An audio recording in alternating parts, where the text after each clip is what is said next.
Hello and welcome. You're watching Markets Today. I'm Sakshi Batra, and this is where I give you a complete wrap up of how the markets traded in today's trading session. What were the gains and the losses being seen? Which sectors were taking all the spotlight? All of that coming up over the next 4 to 5 minutes. So do stay tuned on to with me. Let's start off with the closing action first. Well, markets finally managed to close in the green, snapping the 3 days of losses that we saw. It was a complete rebound that the market saw from the early opening trade. The Sensex ended 300 points higher. The Nifty also reclaimed the 17,600 mark, led by some of the heavyweights and the gaining action right there for Bajaj Finance, HDFC Twins, and even HUL. Remember, HDFC was up 1.5%, Infosys was up almost 2%, and Bajaj Finance was actually up by 2.7% in today's trading session.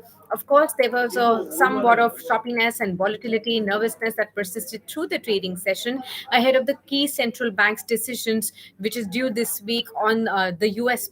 Central Bank or the U.S. Federal Reserve on what kind of action and how much do they raise the interest rates by, looking at the inflation rate, which is consistently persistent, and also that causing some hurt on the recession or the growth front as well. There are recession warnings that are coming in from IMF and the World Bank as well, and that's what has been leading the global markets to be also slipping into a somber mode. The broader markets today, the mid and the small cap index, they both mirrored the gains of the headline indices in today's trading session. So that was something that you needed to watch out for. Apart from this, we did see that the markets were looking pretty good towards the end of the session. 0.5% increase for both the Sensex and the Nifty. The Nifty Bank also inched higher by 0.3% in trade, and the markets managed to close almost at the high point of the day. 40,904 for the closing level for the Nifty Bank, 59,141 closing level for the Sensex, and 17,622 as the closing level for the Nifty today.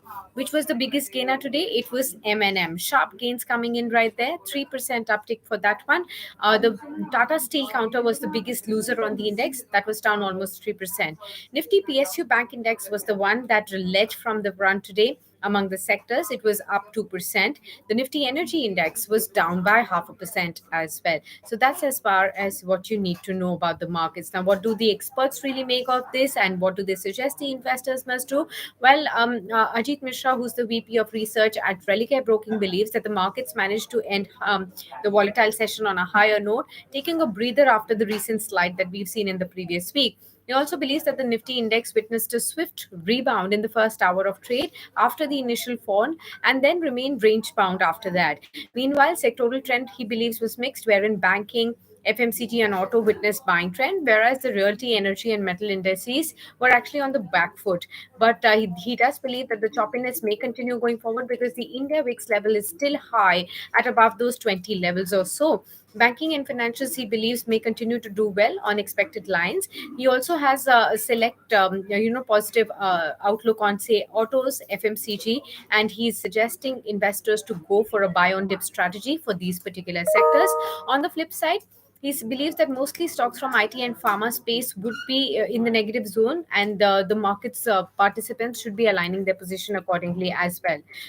As far as technical experts are believed, they believe that the index, the Nifty, would, perhaps have a 17,700 to 17,800 as a resistance zone right there. On the downside, the support is placed at 17,400 to 17,200. So you should definitely keep an eye out on this kind of a range wherein the markets could be trading at in the next couple of days as well. Now, going forward from here, we'll also keep an eye out on how the global markets are trading in today's trading session and how the Asian markets react, because Tuesday is when we do see the FOMC meeting beginning and all the cues coming in from that one too. But overall, definitely a good session after those 3 days of sharp declines that we saw in the markets last week. A good comeback for the markets. Whether or not we'll sustain on these levels is something that we'll keep an eye out on. Thanks a lot for tuning in for now, but do stay tuned on to Business Today TV for a whole lot more of interesting information coming up for you from the world of business and stock markets. So don't go anywhere. Thanks a lot for tuning in.